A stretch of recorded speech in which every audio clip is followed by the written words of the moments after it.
warahmatullahi wabarakatuh. Kami dari Prodi BGMI kelas 4I akan melakukan aksi nyata yang bertemakan minuman bergizi untuk memenuhi tugas UAS Kesehatan dan Gizi Anak. Selamat menyaksikan. Jadi di sini kami akan menjelaskan tentang minuman bergizi.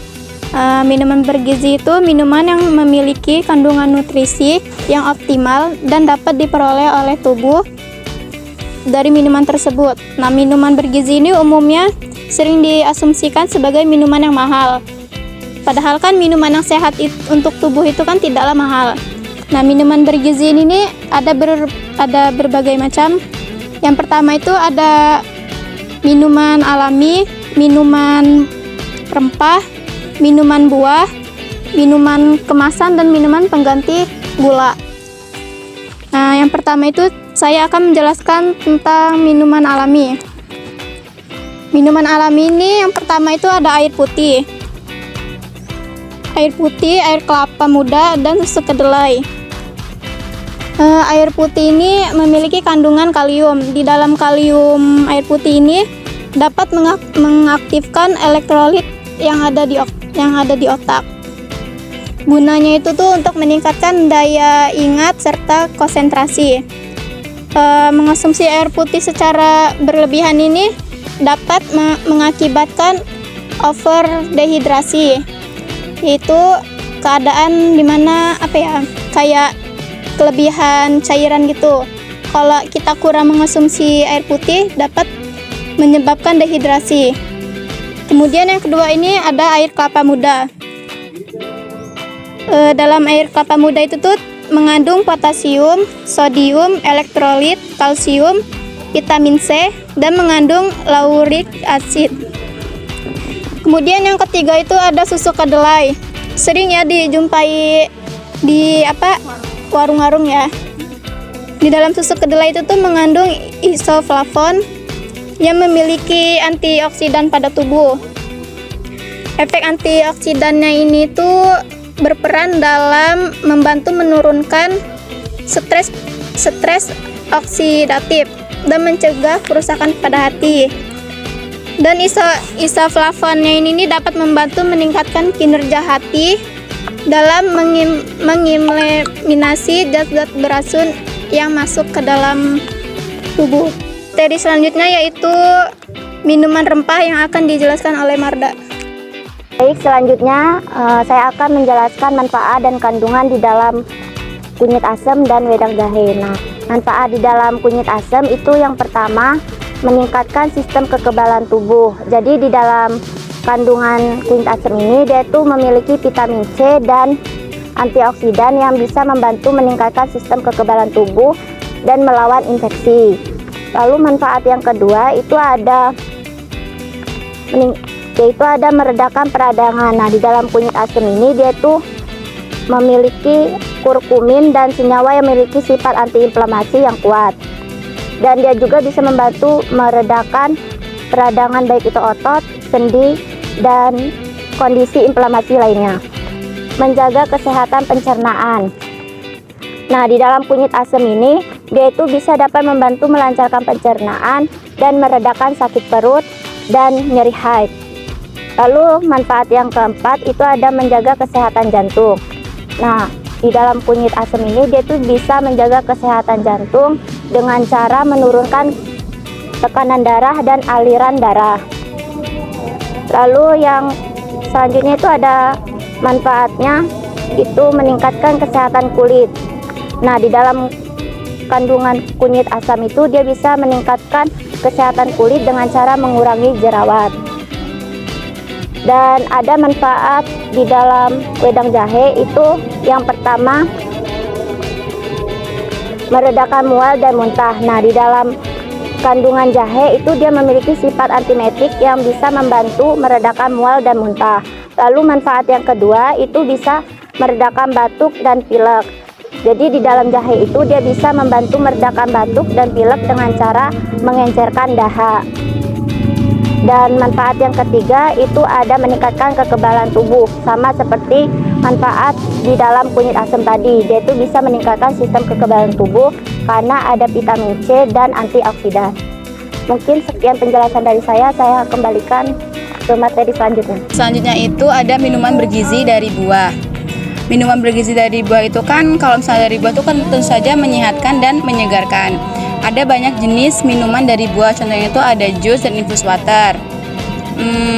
Di sini kami itu mengambil kedua minuman tersebut yang tentunya itu memiliki manfaatnya masing-masing. Yang pertama itu saya akan membahas jus buah terlebih dahulu. Kami memilih jus mangga yang dimix dengan alpukat. Sebelum kita tahu manfaat dari kedua buah tersebut kan tentu saja kita perlu tahu kandungan dari dari kedua buah ya. Nah, yang pertama itu saya akan bahas tentang kandungan dari alpukat. Alpukat sendiri itu mempunyai lemak sehat, terutama lemak tak jenuh tunggal yang dia itu berfungsi untuk menyehatkan jantung dan dapat menurunkan kadar kolesterol jahat. Alpukat juga itu memiliki serat yang membantu untuk melancarkan pencernaan dan menjaga kesehatan usus. Selanjutnya, alpukat itu dia itu memiliki banyak nutrisi penting, contohnya itu kayak potasium, vitamin E, vitamin K, dan folat. Dan yang terakhir itu alpukat itu mengandung antioksidan yang dia itu berfungsi untuk menjaga kesehatan mata dan mengurangi resiko degenerasi makula terkait usia. Selanjutnya itu ada kandungan gizi dari mangga. Mangga itu kaya akan mineral dan vitamin E, C, dan A. Yang itu tuh dia tuh berfungsi untuk menjaga sistem kekebalan tubuh dan menjaga kesehatan kulit. Mangga juga itu kaya akan serat yang berfungsi untuk melancarkan pencernaan, menjaga kesehatan usus, dan menunjang kesehatan usus. Selanjutnya, mangga itu mengandung antioksidan seperti beta karoten yang dia tuh berfungsi untuk menjaga sel dari kerusakan akibat radiasi dan peradangan. Nah, jadi kandungan dari keduanya itu kan sangat baik ya bagi tubuh.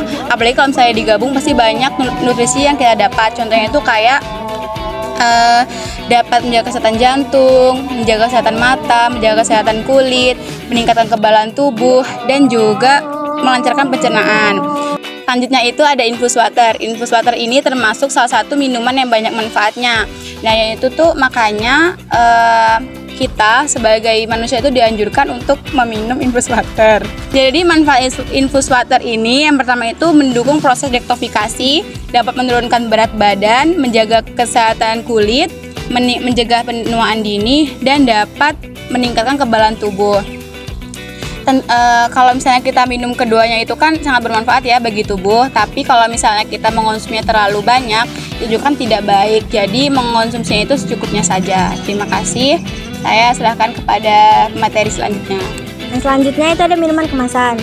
Nah, minuman kemasan itu jenisnya ada banyak, kayak minuman bersoda, berenergi, teh, kopi, susu, yogurt, terus ada air kelapa kemasan. Nah, kayak gitu. Nah, kan kita tuh mengira kalau minuman tersebut tuh baik kan buat kesehatan.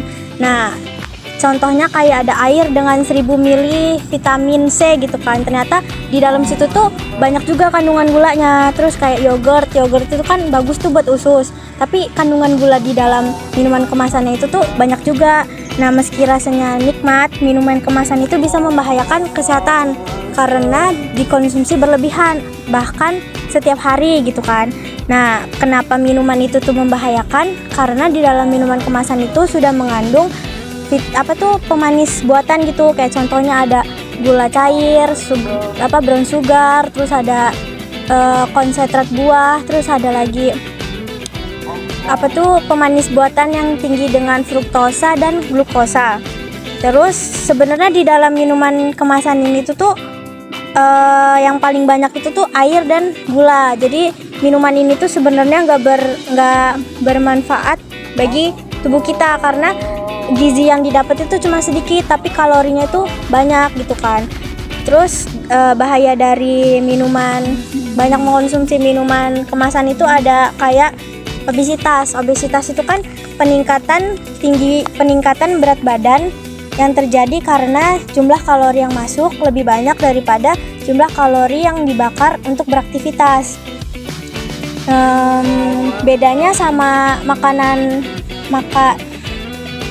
Bedanya dengan makanan padat, minuman kemasan itu tuh nggak buat perut kita kenyang. Jadi kalau kita lagi minum ini tuh nggak bakal kenyang, jadi kita bakal makan makanan yang lain gitu kan. Jadi kalori yang masuk itu kan bakal berlebihan sehingga meningkat berat badannya. Kalau kayak kenaikan berat badan itu nggak terkendali akan menyebabkan overweight atau obesitas. Selanjutnya itu ada diabetes. Diabetes itu tuh terjadi karena ditandai dengan adanya peningkatan kadar gula dalam darah. Asupan gula yang berlebihan dari minuman manis bisa meningkatkan kadar gula dalam darah dan menyebabkan resistensi insulin.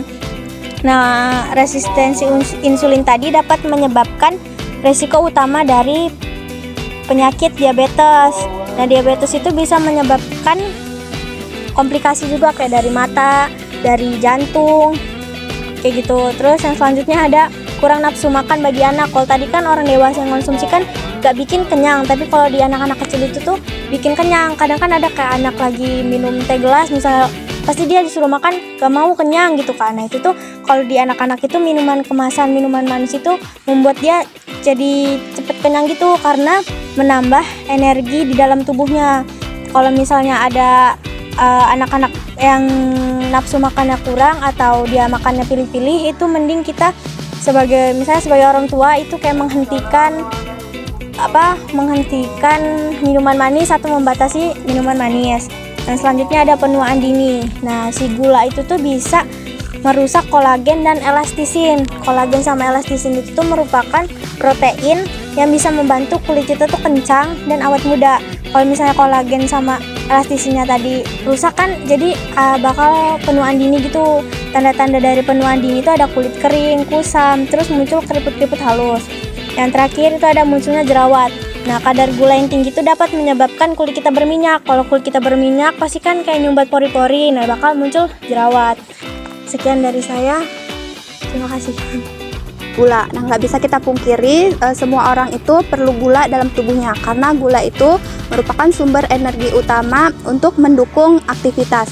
Walaupun gula itu bisa kita dapat dari karbohidrat utama yaitu nasi, singkong, dan ubi-ubian, tapi gula yang sering kita konsumsi itu gula yang berasal dari tebu atau gula pasir. Tapi dalam konsumsi gula pasir ini tuh nggak boleh berlebihan. Kalau berlebihan itu akan menimbulkan bahaya dan beresiko seperti obesitas, terus diabetes, dan penuaan dini. Konsumsi yang baiknya itu berapa sih per hari? Nah, Kementerian Kesehatan itu bilang kalau kita itu cukup konsumsi gula itu 50 gram atau setara dengan 4 sendok makan orang dewasa per hari. Tapi nggak bisa nih kalau nggak konsumsi gula, nggak bisa nih ada rasa manis. Nah, kita bisa konsumsi gula atau kita bisa konsumsi rasa manis tanpa menggunakan gula itu dengan bahan alami yang lebih sehat. Itu ada 2 bahan alami nih yang kita ambil. Yang pertama itu ada madu. Nah, madu ini bisa digunakan sebagai alternatif pengganti gula yang lebih sehat. Karena madu ini tuh mengandung polyphenol. Polyphenol itu zat yang bisa menjaga kesehatan tulang, terus mengontrol kadar gula darah, dan juga mencegah terjadinya kanker.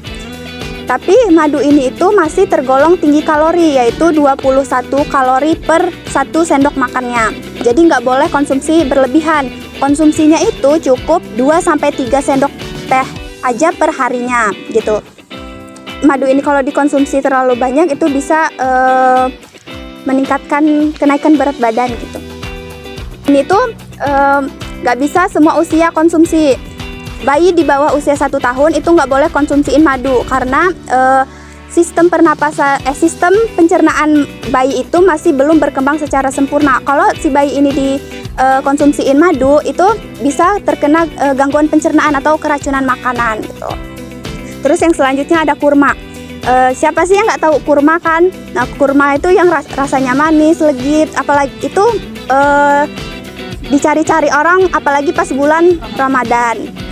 Nah, kurma ini tuh selain rasanya manis juga banyak kandungan nutrisi, yaitu ada serat, terus vitamin B6, terus kalium dan magnesium dan nutrisi yang lainnya. Tapi kurma ini juga masih tergolong tinggi kalori sama kayak madu, tapi kandungan kalorinya itu lebih tinggi dari madu, yaitu 23 kalori per 1 buahnya aja. Nah, terus madu ini juga jangan terlalu banyak konsumsinya, cukup 2-3 buah aja per hari. kalau dia konsumsinya per jam itu sama aja buat penyakit buat diri sendiri gitu. Terus manfaat dari kurma ini apa aja? Yang pertama itu ngembaliin energi dalam tubuh. Kan kurma itu mengandung sama kayak gula, mengandung tinggi kalori, rasanya manis. Nah, rasa manis itu bisa ngembaliin energi di tubuhnya. Terus mengandung serat. Nah, mengandung serat ini bisa melancarkan pencernaan. Kayak misalnya ada yang nggak suka sayur atau buah-buahan yang lain. Nah, bisa dicoba pakai kurma ini. Nah, terus itu juga bisa mencegah terjadinya kanker. Kok mencegah terjadinya kanker? Kan rasanya manis. Nah, itu tadi kalau dikonsumsinya terlalu berlebih itu bisa menyebabkan kanker. Tapi kita konsumsinya ya cukup 2-3 buah aja, itu bisa mencegah terjadinya kanker gitu. Terus bisa manfaat yang terakhir itu mencerdaskan otak dan meningkatkan daya ingat nih. Kalau lagi masa-masanya UAS nih, kita bisa coba pakai konsumsi kurma biar meningkatkan daya ingat kita saat ujian, karena kurma ini itu mengandung kolin dan vitamin B. Sekian aksi nyata dari kelompok 2. Jika ada kesalahan kami mohon maaf. Kami akhiri.